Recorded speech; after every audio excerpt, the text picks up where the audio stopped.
Hi, everybody, and welcome back to another episode of Made by Marymount. This is episode 15, and today is the first month of Black History Month. This month, Marymount Athletics will be spotlighting different Black student athletes and coaches. Our first feature of the month is from the women's basketball team, and we are joined by Symantha Shackelford and Chandler Eddleton. And join us as we get to know the dynamic duo outside of the basketball court.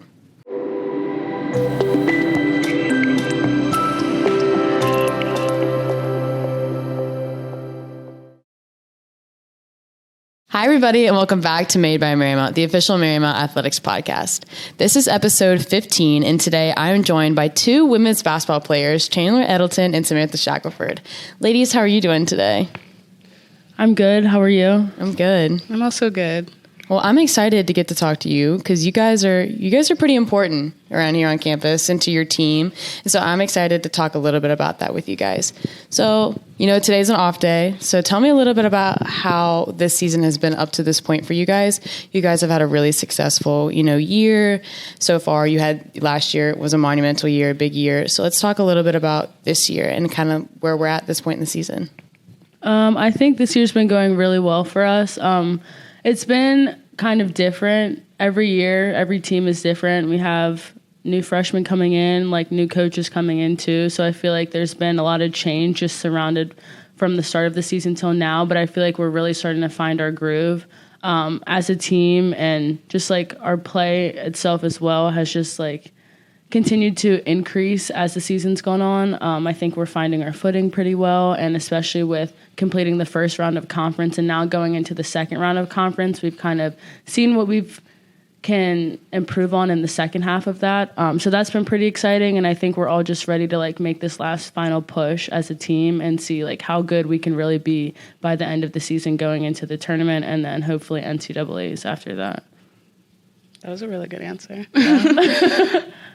No, I agree with what she's saying. And also, we're just trying to peak at the right time. I think we've had, some very tough out-of-conference games, and I think that's prepared us to propel forward in conference right now. So everything comes, and, we're just trying to peak at the right time. So when we talk about successes, both of you reached a very large milestone this year. You both reached your 1,000th career point. Congratulations. Thank you. That is an amazing achievement. Tell me a little bit about what that means to you. Relive that game a little bit. Obviously you knew, you were near it, and you knew that game, you could do it. You maybe not, maybe could. What was that like? And did you feel any extra pressure, or were you just, okay, it can happen, but if it doesn't, it's not the end of the world? I think for me, one reason why I did want to come back for my fifth year was because I did want to get that accomplishment and also do it with my teammates that love me. And in that game, right before I made my 1,000-point shot, I got fouled at the 3-point line, but I literally was oh, I'm about to get it right now. But then I missed one of the free throws. Yeah. So then I was okay, well, it's not that deep, but it's still nice to be able to do it. And I at least got to do it at home. I know for Chandler, it was at Catholic, but she had a tremendous game at Catholic. So it was just nice that my team was there and that we could all celebrate together. Yeah, I think just reflecting back on Sam's moment, since she did it before I did, that was really exciting to personally witness that. And leading up to it, we knew when it was going to happen. And I think Sam needed to score 11 points in the game, which is not out of her ordinary. Not so I was not worried about her scoring it at all. And then she did get fouled, and I know and she also missed a free throw, which is very out of character for her. But then I remember going up to her and being no, it's okay. Take the pressure off of yourself. You do this every day in practice. You do this multiple times in a game. You're fine. And then she ended up making it, and we celebrated, which was pretty cool. But for mine, it was away at Catholic, so that was different. But it was also just exciting to play against a really good team. And I don't know. I don't think a lot of my team knew that I was that close to approaching it. But internally, I knew. And we were in a tournament, so the first game, I think I needed 30 points to get my 1,000 points, and I scored 23 the night before. So I knew I only needed 7 the next day, which I was pretty confident that I would hit. And I think I scored it at the end, right before we went into the second quarter. But it was just kind of a surreal moment. But at the same time, there was so much of the game left that once I did score my 1,000 points, I was all right, now it's time to lock back in and finish the rest of the game because there was still more work that needed to be done. Right. Like when you say that, like it's awesome and it's a great achievement, but something like that happens mid-game and you can only, live in that moment for so long until you have to move on and, you still have a job to do. Is that like hard when you have like these personal like achievements or maybe you're like realizing, hey, I'm having a really good game. I may hit a career high in points or, a season high. What is that like having to like understand, okay, I'm doing really well, but that doesn't really matter right now? I think like the competitor in both of us understands that, yeah, there's moments that are going to be really exciting, but basketball is a game of runs. And the same way that something can go incredibly well for you, in 30 seconds, it could be the exact opposite. So just kind of understanding that regardless of the situation, you have to remain focused. And even though that's something that a lot of people don't accomplish twice in their life, if not at least once, and especially at the college level. So it was great to celebrate that, but I think the competitor in both of us was like, all right, it's time to finish the job because Sam scored hers before halftime. Mine was at the end of a quarter. Like there was so much of the game left to handle. So yes, it was great to celebrate, but then it was like, we have to finish the game and then we can celebrate after, regardless of the outcome, because that's still something that a lot of people don't get to accomplish and achieve in a college career. Right. It's also hard because for Chandler's 1,000 points, I know like we lost that game and it was like we were caught in between like, oh, like we should be celebrating her, but at the same time like still feeling like, dang, like we just lost a game. So I just like think having that balance is just acknowledging that like this is something that doesn't happen that often and being like, no, like you're a great player and like we appreciate you and all these things, but also just being like, dang, like we did just lose and we have to also take that on the chin as well. So having that balance. So talking, still on successes, let's talk last year.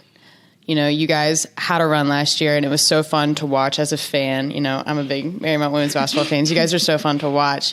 Tell me a little bit about last year. Obviously, you ended the year Atlantic East Conference champions, and had your bid to the NCAA tournament. Tell me a little bit about last year and, the prep and the reward, it all paid off. I think last year we kind of had like that chip on our shoulder because the year previous we had lost early in like playoffs and conference, and we just think that like we had like something to prove, and I think that really like led us to going as far as we did, and also just being like we lost so early in NCAA's too that now this year it's just even something more to prove. Like we came back with a vengeance, and I think as a team like we're just continuing to try to propel forward.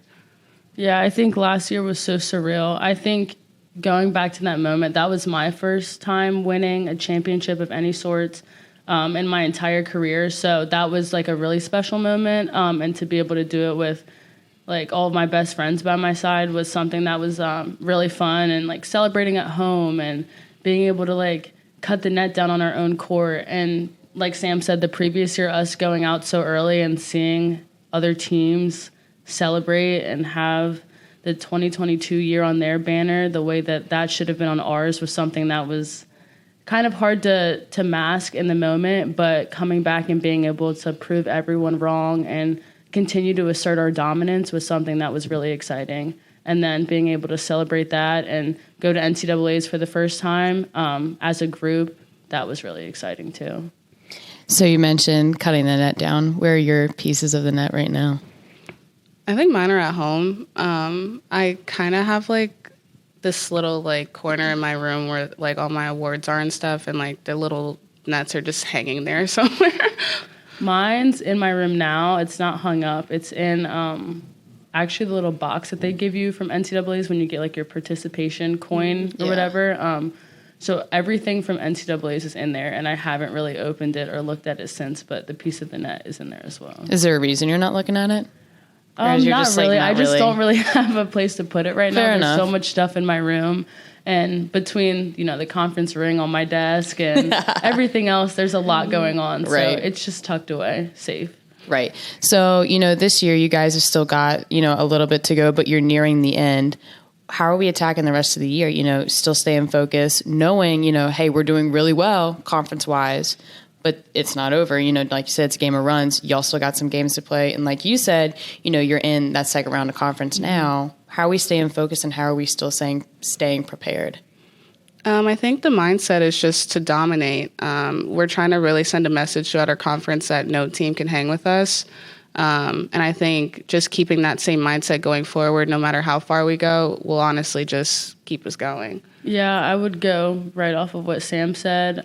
Just sending the message to the conference that, like, we're the team that everyone has to bring their best to day in and day out. And I think playing teams a second time, we've been able to send that message to some of the conference, but not everyone yet. And that's something that's now becoming our standard. So the second time around, really making sure that if we're not blowing you out twice, it's at least going to be once. Mm-hmm. Right. Don't count us out because it will happen. It will happen. You know, and both of you are leaders on this team. You know, I think we see it on and off the court. What's that like, having that role, you know, on the team, being, you know, like a big sister, but also knowing like people count on you, they look up to you and, you know, want to come to you when things are not necessarily going the way that they want, or, you know, that they're looking for a hand. Like, what's that like? I think a lot of it just comes with the territory. One, being upperclassmen, but also being people on the team that are leaders on the court as well. And I think it just kind of all comes with the position that we're in. It's hard sometimes having to be the bad guy in situations where you have to maybe give feedback to teammates in a way that might not be perceived well. But it's also like so fun when you're their biggest cheerleader at the same time. So I think when Sam was talking about balance earlier, it's the same way. Just finding it's hard to navigate sometimes, but just finding like the right mixture of like when to be someone's critic, but also like when to be their biggest motivator and supporter. Yeah, I also think like basketball-wise, seeing people evolve like throughout the year and like knowing that you believed in them too, and then just watching them like progress, I think that's a good part of just being a leader and like knowing that you're making a difference in any kind of way. And then also like I know our season is so long and we don't really see like how we affect people as much because we do like a lot of things behind the scenes, but just hearing like how people take your feedback and like see like how your leadership affects them, I think is also like a good benefit of it.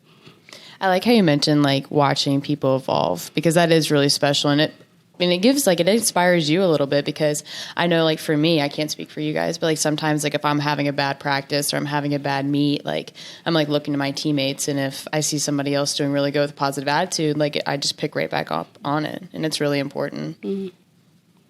So February is a very important month, you know, for Marymount or Marymount campus wide. It is Black History Month. What does that mean to you guys? You know, you guys are stellar athletes here, and you know, and you really have put your stamp on Marymount Athletics, because when you walk out that door, eventually, unfortunately, your mark is left, and you guys have definitely left an impact here. But what does this month mean to you guys, you know, as Black athletes? I think that it's something that we can kind of look forward to and just continue to shed light on who we are, not just as people and athletes here, but also just like the community that we come from and the culture and identity that we also carry throughout athletics and academics here at Marymount. So it's going to be pretty cool to kind of shine a spotlight on that and just kind of show people a little bit more about us, because a lot of people do know us as like the face or people that are on the basketball team and people that are in athletics here, but it's cool to show that other side that maybe is not often talked about a lot. So I'm excited to be able to be a part of that with Sam and with other athletes here at Marymount. No, yeah, I agree with exactly what Chandler said. Just being able to shine light on like other parts of our personalities that like most people don't really get to see. Like we like to goof around a lot, but I don't think a lot of people know that.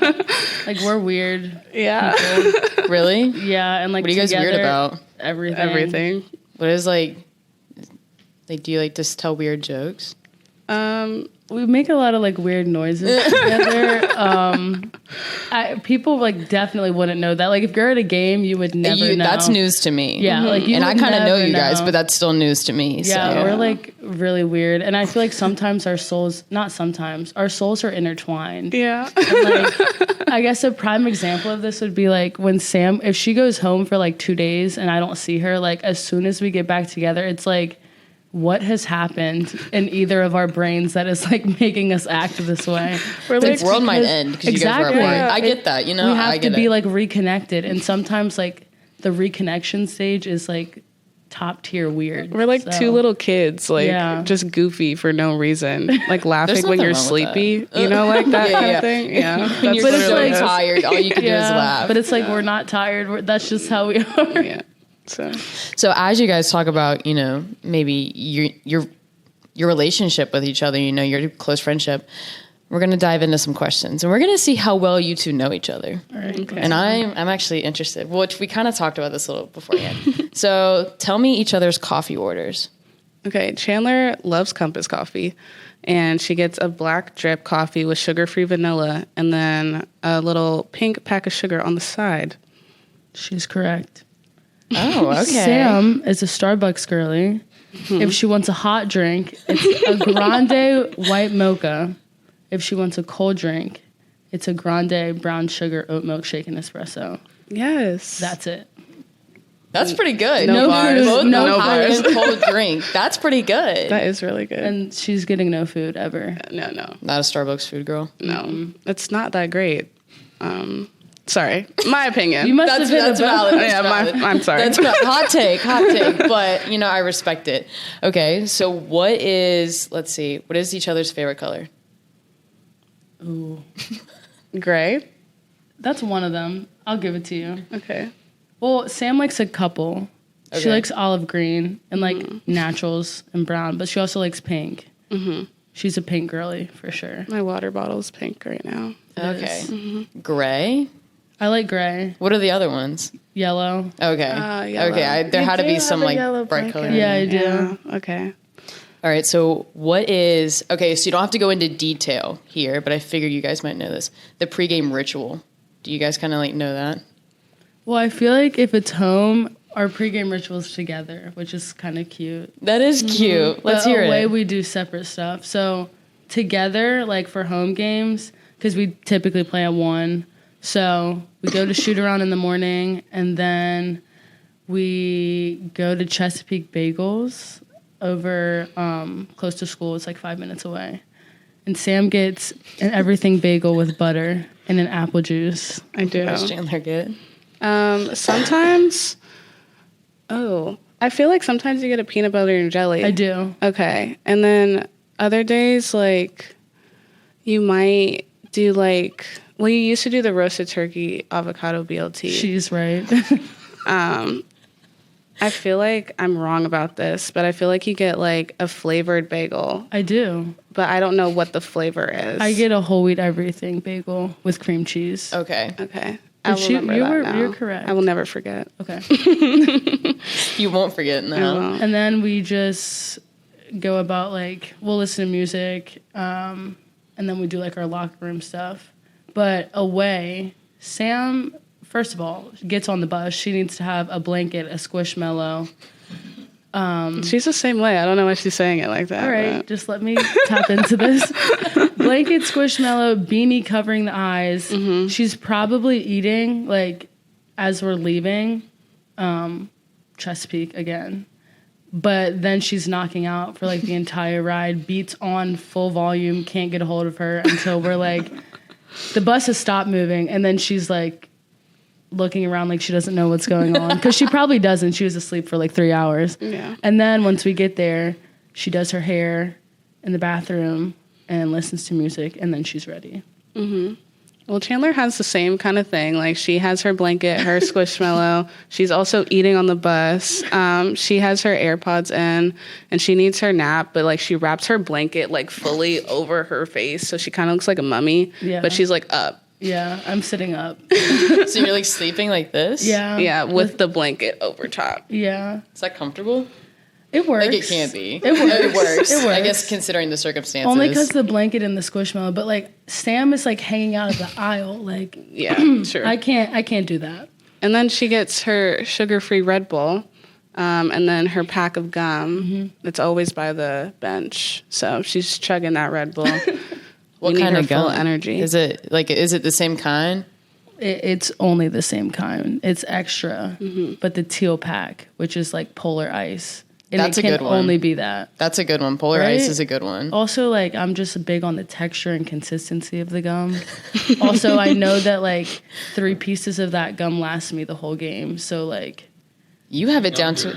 yeah, it's a science. Yeah, it's a science. Yeah, 1 you have piece that down to a before, T. And then I'd chew that from warm-ups until the start of the game. Then I switch before the start of the game and chew that until halftime. And then after halftime, I'd chew a piece from halftime until the end of the game.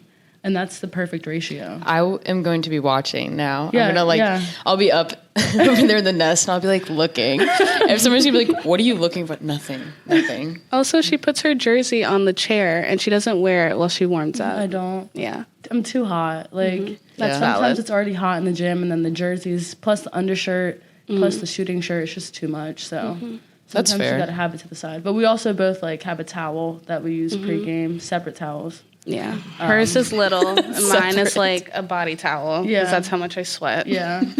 So Okay, so my last question, this could actually be kind of cute. What is your favorite thing about each other that, like, keeps you going, like, on the court?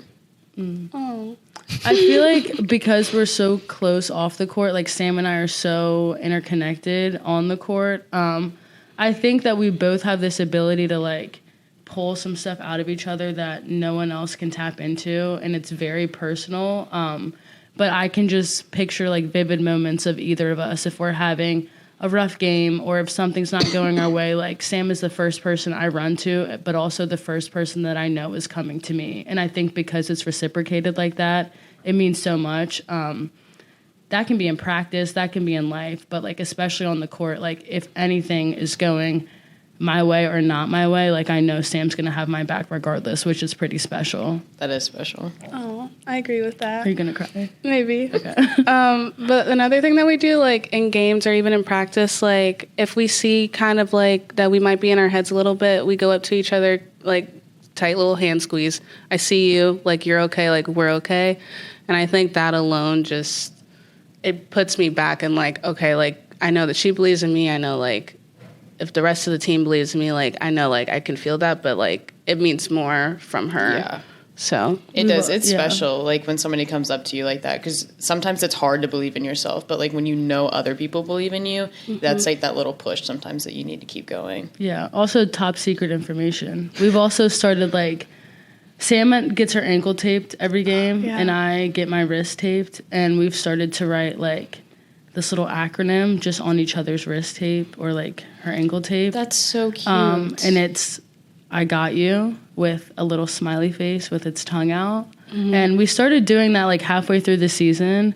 But I think that kind of just reassures, like, regardless of what's going on, like, and I can see my wrist. Right, I was gonna say, so you can see that. Right, during the game, but it's, like, Sam's, a like, constant looking at her reminder that, like, if anything's going wrong and, like, maybe she's not on the floor with me at that time or she's somewhere else and I'm somewhere else, like, I constantly know that, like, Sam's gonna have my back regardless. So if you see her peeking at her ankle, that's what she's looking at. I would look at it too. I mean, I get it. I would be like staring at my wrist as I was, like, running down the court. But I mean, I get it. maybe I should start wearing ankle socks. No, Okay. It's just not I'm gonna stop writing it. All right, ladies, I want to thank you so much for joining me today. It was very special, you know, to get to talk to you guys, and obviously towards the end here and see how close you guys are. I think that's really special. And I think everybody can see that, you know, on the court, but now it's a little bit different. Like you guys said, you have your own personalities, like, outside of basketball, and I'm so lucky that I got to see that today. It was very special. So thank you guys again, and I'm super excited to see what you guys do this year. Thanks, Ella. Thanks.